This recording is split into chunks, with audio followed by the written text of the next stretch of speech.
Hello, welcome to episode 2, where we talk about teacher tips and things that actually work. Today, in episode 2, we'll talk about STT and TTT.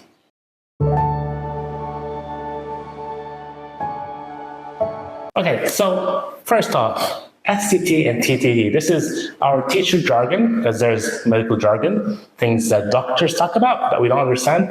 This is ours. So STT and TTT are a core idea, or one of the core ideas in any training certifications for teachers, like the CELTA, PCELT, or TESOL, or so on. STT stands for Student Talking Time. TTT is, you guessed it, Teacher Talking Time.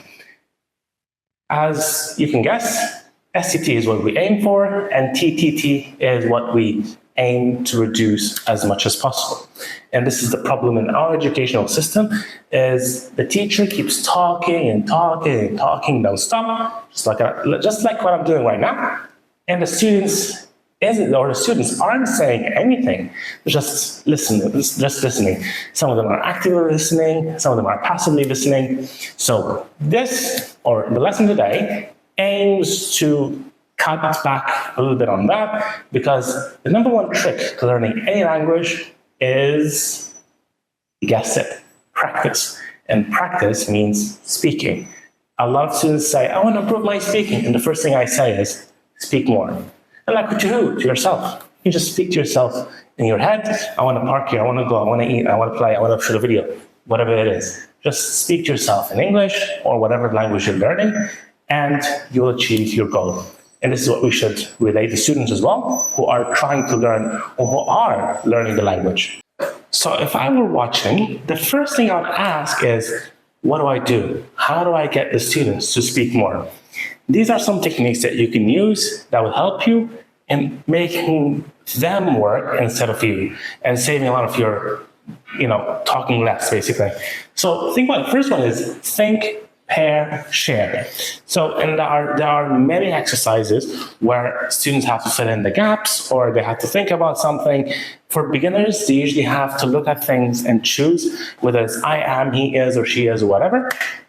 So instead of giving them the answer or telling them to work alone, you can do this in 3 stages. The first one is think. So I'll give you 2 minutes to work alone, try to get the answer, and then, don't tell them anything, just get the answer.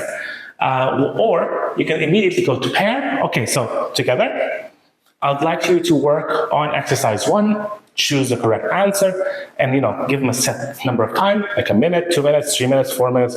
It's up to you and your plan, and have to work in pairs.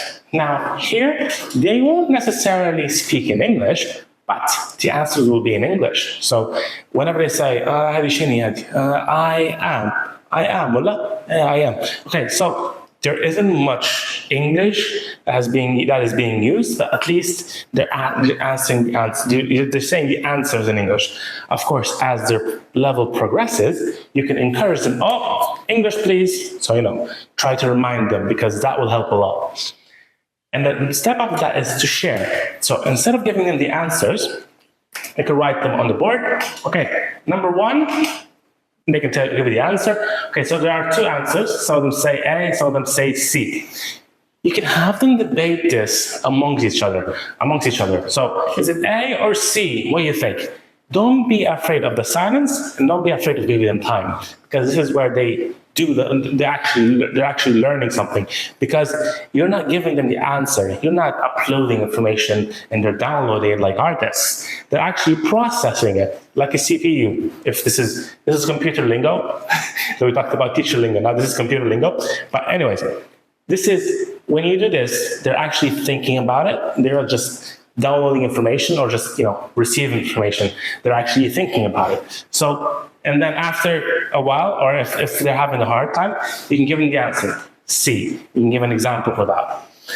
So this is a very good technique you can use, which is think, pair, share. Think of the answer, or think of whatever what you think, what your opinion is.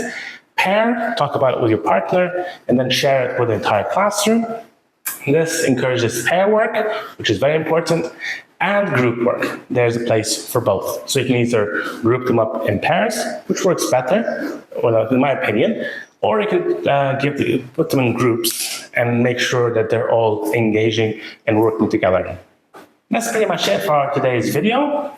Remember to keep STT high, student talking time high, and TTT, teacher talking time low, and you'll have a lot more energy at the end of the day. So this actually works, or is actually good for teachers as well. I'm open to collaborations with different teachers. So if you're interested and you have teaching ideas or classroom ideas or any sort of ideas learning that are related to teaching or education, please feel free to message me. You'll find the number and the page at the end of this video, and we'll figure something out. If you're in Tripoli or Misrata, we can actually meet and shoot the video. So I'm very excited to collaborate with the people who are watching this, and I'll definitely figure something out. Of course, I go live with Najia, or Najia. If she's watching this, she's gonna kill me, because I think I pronounced her name incorrectly. On Saturday from 8 to 9 p.m., where we talk about things about education, teaching, learning, and other things that are related to education. So if you're interested, please stay tuned and follow us. It'll be on TikTok on Saturday from 8 to 9. Keep learning and growing, and I'll see you in the next video.